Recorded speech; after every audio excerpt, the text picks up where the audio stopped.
So reports have come out and being confirmed Giovinco to start the season with Toronto FC. Can you comment on that at all?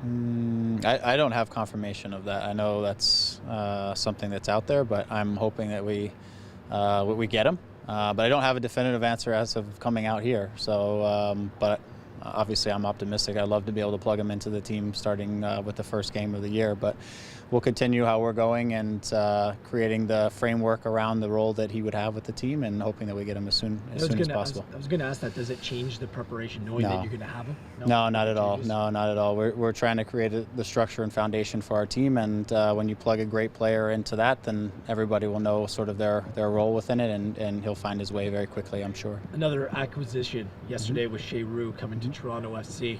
Do you have a previous relationship with the player? How did this come to be? No, I played against him when I was in France, and he was at Lille at the time, and his brother was actually at Marseille at that time as well. We have mutual friends, guys that I played with who were friends with his, and the introduction actually and his interest came from a good friend of ours that actually played in the league, Laurent Courtois. He sent me a message saying that Benoit was interested in coming this way, so we kind of had it always on the side burner while we were dealing with all the other things that were going on. But we're very, very happy that we managed to pull it off and get him. He's an outstanding player who's won championships with an immense amount of experience. He's a lefty. I'm always a little partial to lefties, so he provides a lot for us in the midfield and a lot of options. How do you see him fitting in with Michael Bradley in centre midfield? Yeah, I mean, I see them together. Obviously, Colin is also another piece there that has some experience in this league and is a good player. Giovinco in front of those guys, but I think Michael and Benoit are a good combination, left foot, right foot. They give us a lot of balance and a lot of experience and a lot of sort of tactical savvy as well. And I think a lot of respect for each other and what they've been able to accomplish. And then we all, like I said, then we also have Colin who had a great season last year. I think especially until he got the injury towards the end, and it kind of derailed him a little bit. But I think we have a lot of depth in the midfield and a lot of options. If we lose Michael during the Gold Cup again, we have solutions for that, and those are all pieces that we're looking at.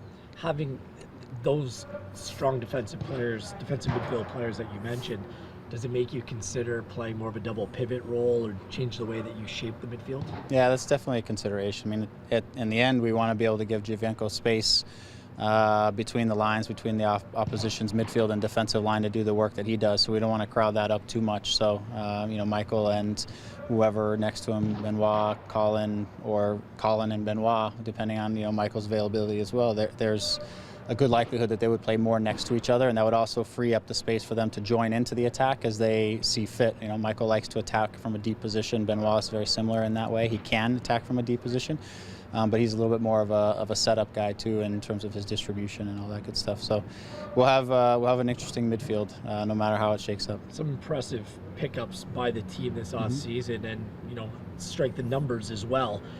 Does the fact that you're having a lot of new players coming to the team, is that nullified a little bit by this being your first year taking over from day number one as head coach of this team? It's possible. I mean, the additions that we went for were experience. We think we have a ton of great young players that are coming along. We think that in reality, we had to rely on some of them last year, which was maybe unfair to them in some ways. But now we have some veteran additions to the group, in addition to an unbelievable stable of young players who are going to learn from some high-quality players in front of them. And for me, I think not only is the present starting to look really good, but the future of the club is starting to look very solid. And that's been sort of our off-season plan is to try to build towards not just short-term success, but also to what is the long-term going to look like. And every day I sit down and I do kind of a roster layout of our depth chart and the ages of the players and how many years do we think we'll get and what's going to come next. And I'm pretty excited about our group. They always talk about the spine of the team being important. For first blush, you've got a pretty impressive spine with this roster now. That's the rumor, yeah. Yeah, I'm pretty happy about that.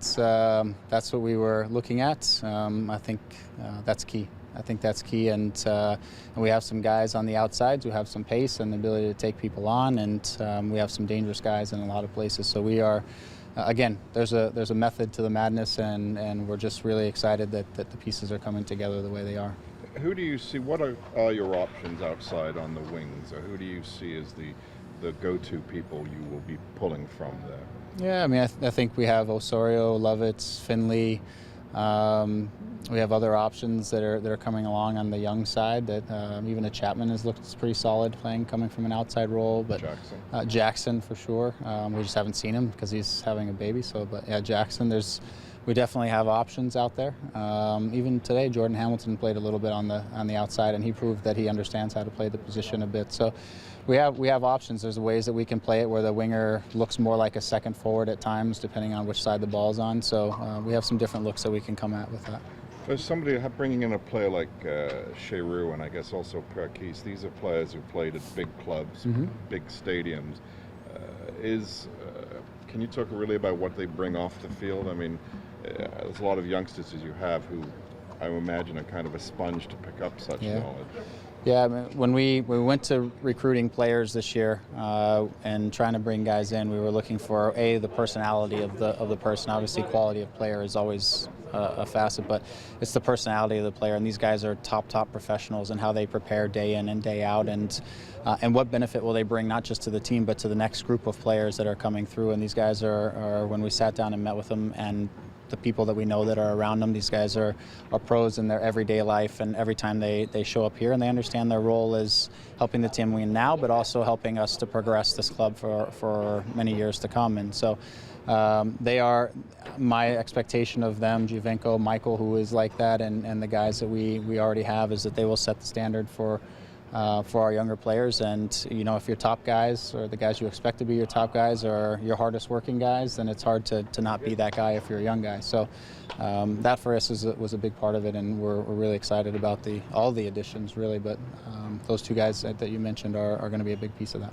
Speaking about your younger players, you were involved in bringing Delgado Marco Delgado into the league, signing him as a homegrown player. You obviously still think highly of him. You picked him in the expansion draft. What have you seen so far? Excellent. He's been excellent. He's just very composed. He's very technically clean. He has great range of passing.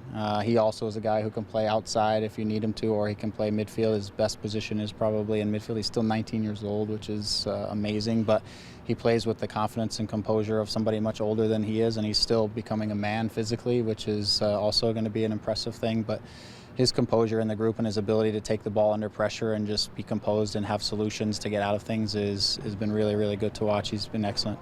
You have some good news coming up, not only leaving the frigid weather, but players also rejoining, I'm guessing, the group in Florida. Do you expect Michael, Josie, Damien, everyone to basically join up in Florida? Yeah, the expectation is that Damien and Benoit will join us in Florida. They went home, get a few things sorted out. They're going to fly down. They're very eager to get to Florida in the training camp. Michael and Josie still have one more match, so they will likely meet us when we return back here.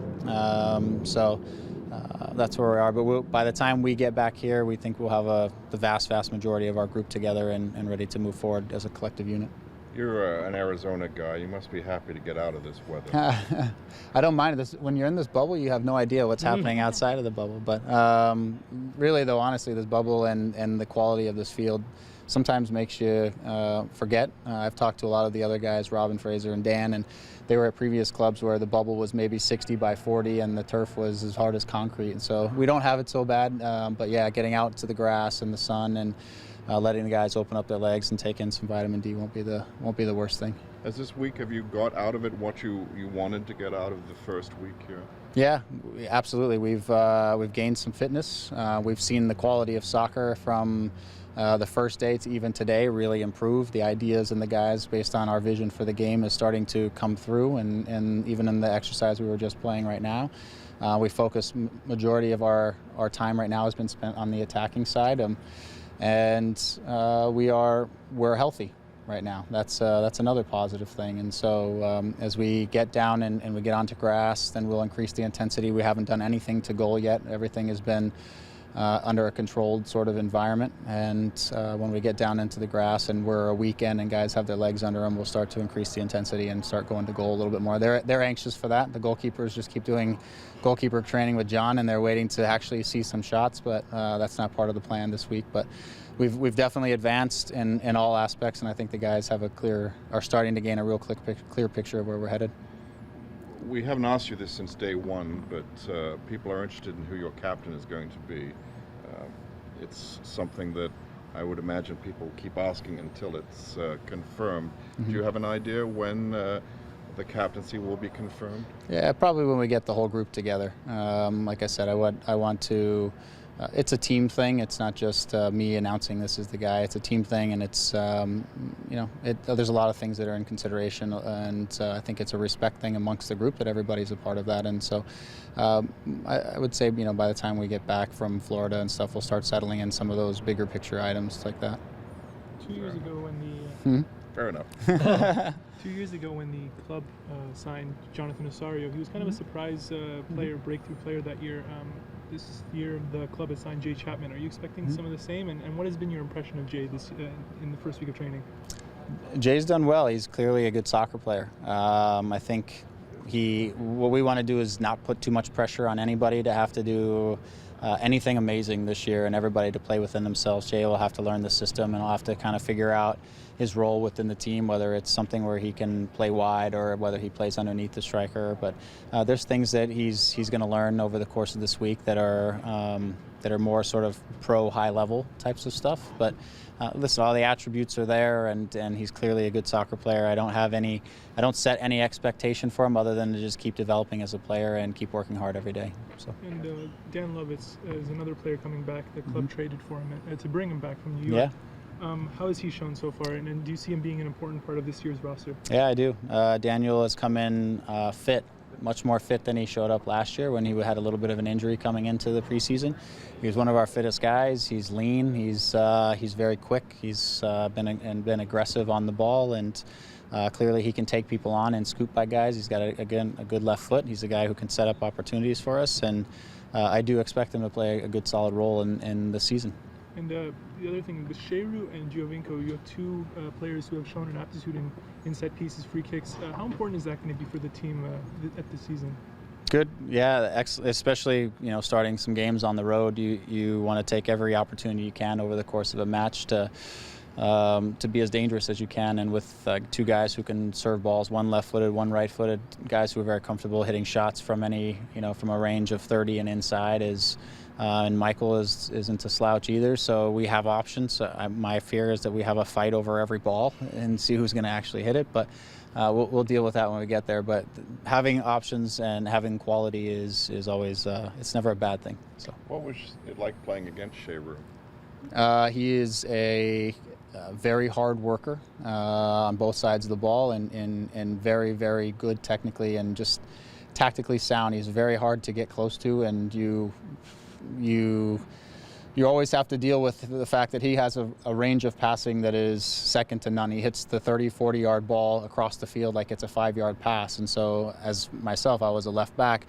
You have a hard time not dealing with the winger and coming in and protecting your center back, because you know that if he has an ounce of space or just an inch of space, he can lace one across you to the winger, and now you're in a one-on-one situation. So for me, again, he's an outstanding pro and a super talent, and he can open up the field. We talked about that as we want to open up the field to give as much space to our attacking players and Giovinco and Josie underneath and between lines, and with Michael and even Colin being able to spray the ball from right to left and Sheru from left to right.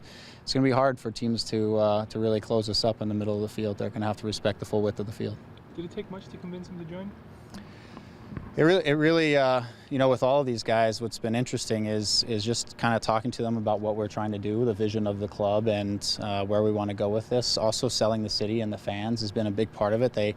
We have a little video that we put on that we send to the guys that kind of shows this is what TFC is and this is what Toronto is, the city, Maple Leaf Sports and Entertainment, and all that. And I tell you, once they watch the video, there's not much selling after that, because they become very, very intrigued. You see the fans in the video and how excited they are about the team, and then the message is, if we win, the city will be absolutely amazing as it comes to this team, and all these guys are winners and saying, we're coming because we want to win. We want to turn this franchise around, and we want the excitement to be around this team. So it doesn't take a ton of selling. They're all really excited about the vision and the direction of things, and looking forward to getting started. Honestly, I thought Benoit wasn't going to go home. He was ready to train the other day. He signed the contract, and Tim Lewicki had about 5-minute discussion with him, and he said, "I'm ready to train. Let's go." And that was at about 10 o'clock at night. So he's excited and ready to get on the field.